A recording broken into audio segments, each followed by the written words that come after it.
Hello friends, स्वागत है आप सभी लोगों का हमारे चैनल क्विक स्टडी में। मैं कमल बेस्ट। इस वीडियो के माध्यम से दोस्तों आपके यहाँ पर कराऊंगा आर्मी टेक्निकल एनए का दोस्तों फिजिक्स का पार्ट नंबर 13, यानी यहाँ पर आपको मिलेगा भौतिक विज्ञान का भाग नंबर 13।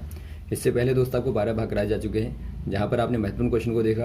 और आज भी दोस्तों आप खास क्वेश्चन ही देखेंगे, आराम से आप कॉपी पेन निकाल लेंगे और जो भी यहाँ पर क्वेश्चन आपको मिलेंगे दोस्तों आराम से आप सारे क्वेश्चन नोट करते रहेंगे। तो देखिए शुरू करते हैं। और यदि आपने दोस्तों हमारे चैनल को सब्सक्राइब ना किया हो तो प्लीज़ सब्सक्राइब कर लें, ताकि आपको इस प्रकार की वीडियोज़ लगातार मिलते रहें। देखिए पहला क्वेश्चन क्या दिखता है दोस्तों आपको। एक कण वृत्ताकार कक्षा में r त्रिज्या पर v वेग से समान रूप से गतिमान है, तो निम्न में से कौन सा ग्राफ उस कण के त्वरण को सही दिखा रहा है। यानी कि दोस्तों यहाँ पर आपको पूछा गया है, a particle moving in a circular path of radius r at a constant speed v, which one of the following graphs correctly represents इस एक्सेलरेशन a। यानी कि आपको कहा गया है, आपको नीचे ग्राफ दिए हैं दोस्तों 4, इनमें से आपका बताना है कि करेक्टली कौन सा वाला ग्राफ शो करता है। यहाँ पर आपको दिया गया है दोस्तों, यहाँ पर आपको दिया गया है एक समान वृत्तीय गति, यानी कि एक प्रकार से कांस्टेंट मोशन आपको दिया है दोस्तों, जो कि सर्कुलर है। तो यानी कि दोस्तों यहाँ पर आपको दिया गया है यूनिफॉर्म सर्कुलर मोशन, यानी कि यहाँ पर आपको वृत्ताकार एक समान वृत्ताकार गति दी है पार्टिकल की। और जो पार्टिकल का मास आप यदि दोस्तों m मान लें, वेलोसिटी को आप v मान लें, तो यहाँ पर आपको जो रेडियस दी है, या फिर आप कहें दोस्तों जो सेंटर से लेके पार्टिकल की दूरी है वो r है। तो यहाँ पर दोस्तों चूँकि आप जानते हैं जो मोशन होता है सर्कुलर में, ये आपका होता है दोस्तों सेंट्रीपिटल फोर्स के द्वारा, यानी कि एक प्रकार से आप कहेंगे अभिकेंद्रीय बल के द्वारा, अभिकेंद्रीय बल के द्वारा होता है। तो यहाँ पर जो एक्सेलरेशन होगा दोस्तों, यानी जो त्वरण होता है वृत्ताकार गति में, वो भी दोस्तों आपका कहलाता है अभिकेंद्रीय त्वरण, या फिर आप कहें दोस्तों सेंट्रीपिटल एक्सेलरेशन, यानी अभिकेंद्रीय त्वरण आप कह देंगे। तो ये आपका दोस्तों सामान्य त्वरण न होके ये आपका सेंट्रीपिटल होगा। तो यहाँ पर आप क्या करेंगे दोस्तों, आप ए को निकालेंगे, तो यहाँ पर आपको क्या मिलेगा, आप जानते हैं एफ बराबर क्या होता है, mv²/r होता है। यानी जो आपका सेंट्रीपिटल फोर्स होता है दोस्तों, यानी यहाँ पर जो बल लगेगा पार्टिकल पे, वो आपका mv²/r होता है।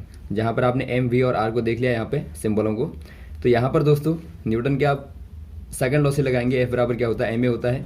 तो यहाँ पर आप एफ के स्थान पर ma रख देंगे, तो यहाँ पर आपको क्या मिलेगा, देखिए यहाँ पर आपको मिलेगा ma बराबर mv²/r। तो यहाँ से आप a को निकाल लेंगे, क्योंकि आपका a त्वरण है और त्वरण का आपको निकालना है। तो त्वरण बराबर क्या हो जाएगा दोस्तों, a बराबर हो जाएगा, देखिए m को आप यहाँ डाल देंगे, तो m से m दोस्तों कैंसिल आउट हो जाएगा। तो यहाँ पर आपको मिलेगा v²/r, यानी कि यहाँ पर आपको त्वरण बराबर मिलता है दोस्तों, जो सेंट्रीपिटल एक्सेलरेशन है, यानी जो अभिकेंद्रीय त्वरण है, a बराबर आपको मिलता है v²/r। और यहाँ पर आप देखते हैं दोस्तों v आपको क्या दिया है, कांस्टेंट दिया है। कांस्टेंट कहने का मतलब है ये आपका नियत है। तो यहाँ पर यदि आप v को कांस्टेंट करते हैं दोस्तों, तो a टोटली किस पर डिपेंड करेगा, a डिपेंड करेगा r पे। यानी आप कह देंगे a inversely proportional to r, यानी कि a जो है r का दोस्तों व्युत्क्रमानुपाती है। व्युत्क्रमानुपाती कहने का मतलब होता है यदि आप r को बढ़ाएंगे दोस्तों, तो a का मान लगातार डिक्रीज होगा, यानी कम होगा। यदि आप r को लगातार बढ़ाते रहेंगे तो a कम होता रहेगा। तो कैसा ग्राफ होगा दोस्तों, यहाँ पर जो ग्राफ होगा सर्कुलर के केस में, ये आपका दोस्तों डिक्रीजिंग होगा r और a में। यहाँ पर आप देखते हैं a का मतलब है एक्सेलरेशन, r का मतलब है बीच की आपकी जो डेस्टिनेशन थी। तो यदि आप दूरी को बढ़ाएंगे दोस्तों पार्टिकल की, यदि आप r को बढ़ाते रहेंगे, r को लगातार बढ़ाते रहे, तो a लगातार दोस्तों डिक्रीज होता रहेगा। यानी यहाँ पर जो ग्राफ बनेगा वो आपका दोस्तों पहले आपका ज़्यादा होगा, फिर लगातार आपका बढ़ते क्रम में यदि आप r को बढ़ाते रहेंगे तो ये आपका कम होता रहेगा। तो ऐसा वाला ग्राफ आपको मिलता है।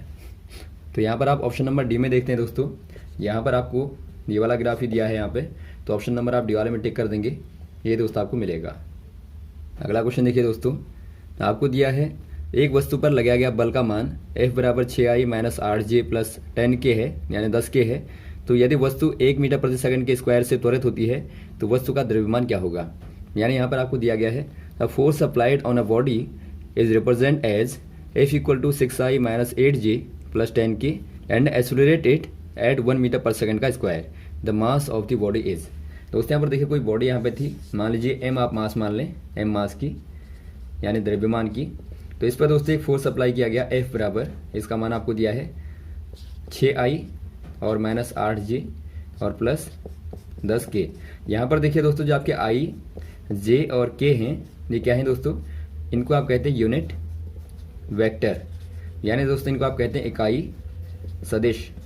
ये क्या दिखाते हैं दोस्तों, ये एक प्रकार से डायरेक्शन को शो करते हैं। यहाँ पर जो आई होता है वो एक्स की डायरेक्शन को शो करता है, और जो जे होता है वाई की, और के दोस्तों जेड की। यानी कि आप यदि देखें 3 डायमेंशन में, तो यहाँ पर आपका एक्स हो गया, यहाँ पर वाई हो गया, यहाँ पर जेड हो गया। तो यहाँ पर दोस्तों ये आई और जे और के जो हैं डायरेक्शन को शो करते हैं। तो यहाँ पर आपको बल दिया है, फोर्स दिया है ऑब्जेक्ट पर लगने वाला 3 डायरेक्शन में दोस्तों ये वाला बल आपका लगता है। और यहाँ पर आपको दिया है एक्सीलरेशन का मान भी दिया है, यानी त्वरण का मान आपको यहाँ पे दिया है a बराबर 1 मीटर पर सेकंड का स्क्वायर। तो यहाँ पर आपको बताना है कि मास क्या होगा। आप जानते हैं दोस्तों न्यूटन की सेकंड लॉ से F बराबर क्या होता है, ma होता है। F बराबर ma होता है दोस्तों। तो यदि आप यहाँ से m को निकालें तो m बराबर क्या हो जाएगा, F अपॉन a हो जाएगा। यदि आप दोस्तों यहाँ से फोर्स का मैग्नीट्यूड निकालें, यानी आप कहेंगे बल का यदि आप प्रमाण निकालें दोस्तों, तो क्या हो जाएगा, मैग्नीट्यूड ऑफ F कहेंगे, मैग्नीट्यूड ऑफ F, यानी दोस्तों आप इसको मॉड F कहते हैं। तो बराबर क्या होगा दोस्तों, ये आपका हो जाएगा, रूट कर देंगे आप 6 का स्क्वायर और प्लस -8 का स्क्वायर और प्लस 10 का स्क्वायर। तो क्या मिलेगा दोस्तों आपको, ये सॉल्व कर लेंगे आप। m बराबर आपने निकाल लिया है, m बराबर क्या है, F अपॉन a होता है। तो यहाँ पर देखिए सॉल्व करेंगे आप, क्या मिलेगा आपको, यहाँ पर आपको मिलेगा 6 छाक 36 धन, देखिए दोस्तों आप -8 का स्क्वायर करेंगे तो आपको क्या मिलेगा, प्लस का 64 मिलेगा। तो यहाँ पर 64 हो गया, प्लस यहाँ पर 100। तो यहाँ पर आप हल करेंगे, इनको जोड़ देंगे तो यहाँ पर आपको 200 मिलेगा। यदि आप 200 को चाहें दोस्तों तो आप लिख सकते हैं 200 की जगह पे √2 गुणा 100। और आप जानते हैं यदि आप 100 को बाहर निकालेंगे स्क्वायर रूट से तो ये आपका 10 हो जाएगा, अंदर आपका दोस्तों √2 बचेगा। यानी आप देखते हैं जो फोर्स अप्लाई होता है दोस्तों वो आपका 10√2 न्यूटन अप्लाई होता है। ये आपने परिणाम निकाल लिया, यानी कि टोटल फोर्स आपका दोस्तों इतना लगता है। तो आपको निकालना है मास बॉडी का। तो मास बराबर क्या हो जाएगा, मास बराबर हो जाएगा दोस्तों m बराबर F अपॉन a। और आपने दोनों का ही मान देख लिया, F का मान आपका है 10√2 और a का मान आपको दिया है दोस्तों 1 मीटर पर सेकंड का स्क्वायर। तो यहाँ पर आप 1 मीटर रख देंगे। तो यहाँ पर आप देखते हैं दोस्तों क्या हो जाएगा, 1 से आप डिवाइड करेंगे तो उतना ही मान आएगा, यानी यहाँ पर आपका m बराबर हो जाएगा 10√2 किलोग्राम। तो ऑप्शन नंबर कौन सा हो जाएगा, ऑप्शन नंबर दोस्तों आपको मिलेगा बी वाला। तो आप बी वाले में टिक कर देंगे। अगला क्वेश्चन देखिए दोस्तों, शीतलन किस प्रक्रिया में नहीं होगा, यानी आपको बताना है cooling is not done by. यहाँ पर देखिए दोस्तों आपको कूलिंग वाला केस बताना है कौन सा नहीं होगा। कूलिंग वाला केस यानी कि शीतलन वाला कौन सा वाला केस नहीं होगा। यहाँ पर आपको क्वेश्चन हमेशा ध्यान से पढ़ना है दोस्तों। यहाँ पर आपको नॉट दिया है, ना कि यहाँ पर आपको ये बताना है कि कूलिंग वाला कौन है। तो नहीं है वाला आप देखेंगे। पहला आपको दिया दोस्तों फ्लो ऑफ वाटर, यानी जब जल दोस्तों क्या करता है, फ्लो करता है, फ्लो ऑफ वाटर, यानी जब जल दोस्तों बहता है। तो यहाँ पर आप देखते हैं दोस्तों जल के बहने में क्या होता है, एक प्रकार से कूलिंग होती है, यानी यहाँ पर आपका शीतलन होता है। यदि जल बहेगा दोस्तों तो वहाँ पर आप देखते हैं कि वहाँ पर की एनर्जी जो है या फिर आपका टेम्परेचर कम होगा और उससे दोस्तों कूलिंग होगी। सेकंड वाला आपको दिया है रिलीज ऑफ कंप्रेस्ड गैस, यानी दोस्तों जब कंप्रेस होने वाली गैस, यानी जो कंप्रेस गैस होगी यानी संपीड्य गैस होगी दोस्तों, यदि आप संपीड्य गैस को रिलीज़ करेंगे आप देखेंगे हमेशा ही तो आपको कूलिंग होती है। वहाँ पर दोस्तों जैसी गैस निकलेगी तो वहाँ पर क्या होती है, कूलिंग होती है, यानी शीतलन होता है। तो यहाँ पर भी आपका केस नहीं होगा। अगला दिया दोस्तों आपको बर्निंग कुकिंग गैस, यानी जो खाना बनाने वाली गैस होती है, यदि वो बर्न करेगी दोस्तों वहाँ पर क्या होता है, आप देखते हैं दोस्तों जो कुकिंग गैस होती है, एग्जाम्पल के तौर पर आप LPG को ही ले लें, तो ये बर्न करेगी दोस्तों क्या होगा वहाँ पर, यानी जलने पर क्या होता है, जलने पर हीट होती है, यानी गर्मी होती है। तो यहाँ पर आप कह देंगे दोस्तों ये आपका कूलिंग नहीं करेगा। तो ऑप्शन नंबर आपका सी वाला सही हो जाएगा। वैसे आपको नेक्स्ट वाला दिया है दोस्तों मल्टिंग ऑफ सॉलिड। यदि आप सॉलिड के मल्टिंग को देखें, एग्जाम्पल के तौर पर दोस्तों आप आइस के ही मल्टिंग को देखें, आइस चूँकि एक प्रकार से सॉलिड है। तो यदि सॉलिड दोस्तों मल्ट होता है, मल्ट होने का मतलब है पिघलता है दोस्तों, तो पिघलने के लिए क्या होता है दोस्तों, वहाँ पर उसको हीट चाहिए होती है, यानी ऊष्मा चाहिए होती है। और हीट को कहाँ से लेगा, हीट को दोस्तों सराउंडिंग से लेगा, यानी कि चारों ओर से लेगा। और हीट को एब्जॉर्ब करने से दोस्तों क्या हो जाएगा, यहाँ की हीट अगर एब्जॉर्ब कर लेगा तो यहाँ पर दोस्तों आपको कूलिंग मिलेगी, यानी यहाँ पर आपको एक प्रकार से दोस्तों शीतलन मिलेगा। तो ऐसे केस में भी दोस्तों कूलिंग होती है। तो यहाँ पर आपका थर्ड वाले केस में नहीं होती, ऑप्शन नंबर आप सी वाले में टिक कर देंगे। अगला क्वेश्चन दिखता है दोस्तों आपको शोर और संगीत में क्या अंतर है, यानी आपको एक प्रकार से बताना है noise and music different in their. यदि आप दोस्तों शोर और संगीत को देखें तो ये किससे अलग होते हैं दोस्तों, आपको बताना है यहाँ पे। यदि आप शोर को देखें, नॉइज़ को देखें दोस्तों, और यदि आप म्यूज़िक को देखें, आप देखते हैं यदि आप म्यूज़िक को सुनते हैं दोस्तों, यानी संगीत को आप सुनते हैं तो वहाँ पर आपको अच्छा लगता है, अच्छी फीलिंग आती है। लेकिन नॉइज़ में क्या होता है दोस्तों, नॉइज़ में आपको एक प्रकार से बुरी फीलिंग आती है, या फिर आप कहें दोस्तों आपको इरिटेशन होती है। तो यहाँ पर देखिए जो नॉइज़ में मेन चीज़ होती है दोस्तों, यदि आप दोनों ग्राफों को देखेंगे, आप दोनों ग्राफों को देखिए, एक ग्राफ ये आपके पास में है, एक ग्राफ आपके पास में ये वाला है। तो क्लियर आप देखते हैं दोस्तों, ये वाला क्या है, एक प्रकार से एक ऑर्डर्ड फॉर्म में है, ऑर्डर फॉर्म में है, यानी कि एक प्रकार से दोस्तों एक नियमित रूप से है। और यहाँ पर आप देखते हैं, यहाँ पर आपको जिंगजैम दिखता है, और यहाँ पर आपको अलग अलग प्रकार के नोड आपको दिखते हैं, इनको आप नोड कहते हैं। तो यहाँ पर आपको डिफरेंट नोड दिखते हैं दोस्तों, और यहाँ पर आपको सेम नोड दिखते हैं। तो इसीलिए यहाँ पर जो होगा ये आपका दोस्तों क्या होगा, एक प्रकार से नॉइस यानी कि शोर होगा। तो यहाँ पर दोस्तों आप ऑप्शन नंबर कौन से में टिक कर देंगे, ऑप्शन नंबर आप सी वाले में टिक कर देंगे, यहाँ पर नोट हो जाएगा ऑप्शन नंबर सी वाला। अगला क्वेश्चन देखिए दोस्तों, अगला क्वेश्चन आपको दिया है which one of the following is not correct, यानी आपको बताना है इनमें से निम्न में से कौन सा वाला करेक्ट नहीं है। पहला आपको दिया है दोस्तों velocity of sound increases with increasing temperature in air, यानी आपको दिया है वायु में ध्वनि की चाल ताप बढ़ने पर बढ़ती है। तो पहला केस आप देखते हैं दोस्तों, यदि आप वेलोसिटी ऑफ साउंड देखें, velocity of sound in air, तो आप देखते हैं दोस्तों जो वेलोसिटी होती है टेम्परेचर की क्या होती है दोस्तों, स्क्वायर रूट के प्रोपोर्शनल होती है। यानी कि आप टेम्परेचर को बढ़ाएंगे तो लगातार दोस्तों वेलोसिटी भी उसी प्रकार से बढ़ती रहती है। तो यहाँ पर आप कह देंगे दोस्तों ये आपका बिल्कुल राइट है, यानी कि वायु में ध्वनि की चाल बढ़ जाती है यदि आप ताप को बढ़ाते हैं। सेकंड वाला आपको दिया दोस्तों the velocity of sound in air is independent on pressure, यानी आपको दिया है वायु में ध्वनि की चाल दाब पर निर्भर नहीं करती। आपका सेकंड वाला भी सही है, क्योंकि दोस्तों जो वेलोसिटी ऑफ साउंड होती है, जो वेलोसिटी ऑफ साउंड होती है दोस्तों वो प्रेशर पर डिपेंड नहीं करती, यानी कि दाब पर डिपेंड नहीं करती। तो ऑप्शन नंबर आपका सेकंड वाला भी बिल्कुल राइट है। अगला आपको दिया है दोस्तों the velocity of sound in air is decrease as increase in humidity, यानी आपको दिया वायु में वाष्पता बढ़ने से ध्वनि की चाल घटेगी। ये दोस्तों आपका गलत है, क्योंकि आप देखते हैं जो स्पीड ऑफ साउंड होती है दोस्तों, स्पीड ऑफ जो साउंड होती है यानी कि ध्वनि की जो चाल होती है वो आप देखते हैं सॉलिड में क्या होती है, सर्वाधिक होती है, फिर आपका लिक्विड में होती है, और बाद में गैस में होती है। यदि आप दोस्तों गैसीय मीडियम में थोड़ा सा मॉइस्चर को बढ़ा दें, मॉइस्चर को, या फिर आप कहें दोस्तों ह्यूमिडिटी को बढ़ा दें, तो यहाँ पर क्या होगा दोस्तों, जो वेलोसिटी ऑफ साउंड होगी वो दोस्तों क्या होनी चाहिए, इंक्रीज होनी चाहिए। क्योंकि आप देखते हैं लिक्विड फॉर्म यहाँ पर मिलने से ये दोस्तों आपका तेज़ होना चाहिए, ना कि डिक्रीज होना चाहिए। तो यहाँ पर आपका जो थर्ड वाला दोस्तों आपका इनकरेक्ट है, तो आप सी वाले में टिक कर देंगे।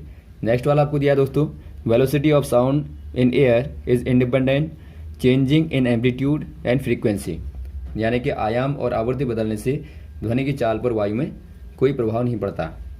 ये भी आपका दोस्तों राइट है।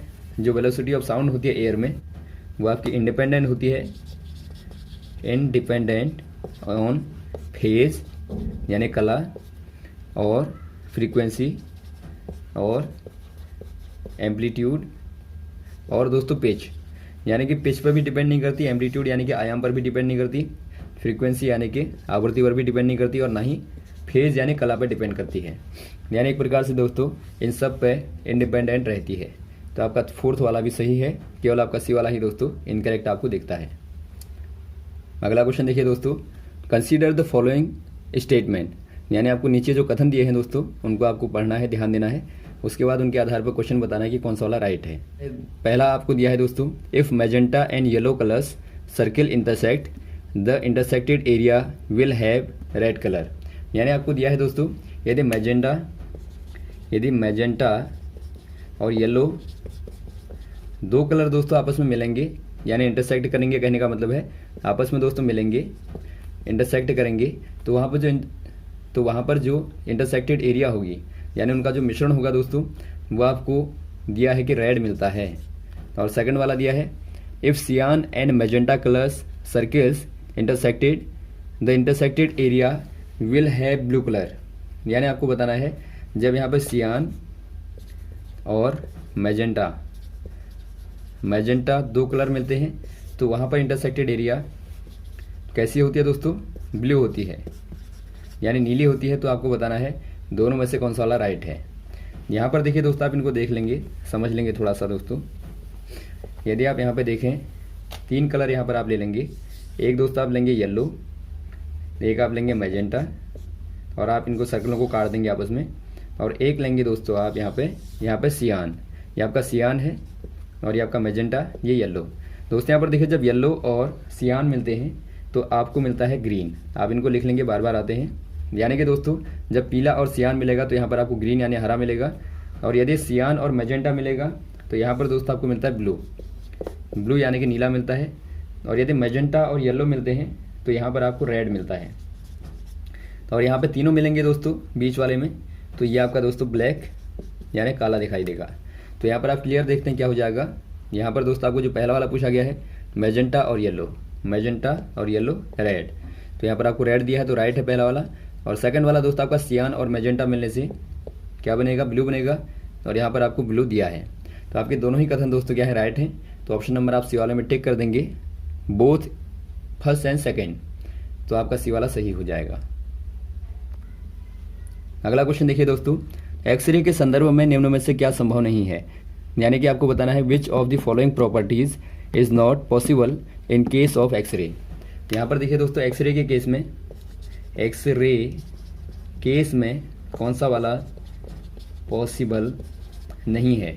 पहला केस आपको दिया दोस्तों इंटरफ्रेंस, सेकंड आपको दिया है डिफ्रैक्शन, और थर्ड वाला आपको दिया पोलराइजेशन, फोर्थ वाला दिया है आपको ऑल ऑफ द अबव। यहाँ पर देखिए दोस्तों, यदि आप बात करें एक्सरे की, तो एक्सरे में क्या होती है दोस्तों, हाई पेनेट्रेटिंग पावर होती है, यानी कि उच्च क्या होती है दोस्तों, विभेदन क्षमता होती है। यानी बहुत ज़्यादा विभेदन क्षमता होने के कारण ये दोस्तों ना ही इंटरफ्रेंस दे पाएगी, यानी कि व्यतिकरण दे पाएगी, ना ही दोस्तों डिफ्रैक्शन दे पाती है, और ना ही पोलराइजेशन दे पाती है। यानी आप यहाँ पर कह देंगे, यहाँ पर दोस्तों आपको ना व्यतिकरण मिलेगा, ना विवर्तन, और ना ही ध्रुवण मिलेगा in the case of X-ray. तो ऑप्शन नंबर यहाँ पर आपका हो जाएगा ऑल ऑफ द अबव, यानी सारे दोस्तों आपको एक्सरे के केस में प्राप्त नहीं होते हैं। तो ऑप्शन नंबर आप डी वाले में टिक कर देंगे। तो यहाँ तक दोस्तों आप क्वेश्चन को तैयार करें। उम्मीद है आपको क्वेश्चन अच्छे लगे होंगे, और भी इस प्रकार के क्वेश्चन आपको लगातार बताते रहेंगे, हमारे साथ भी बने रहेगा। और वीडियो अच्छा लगा तो आप ज़रूर लाइक करें, शेयर करें दोस्तों। Okay, thanks. जय हिंद, जय भारत।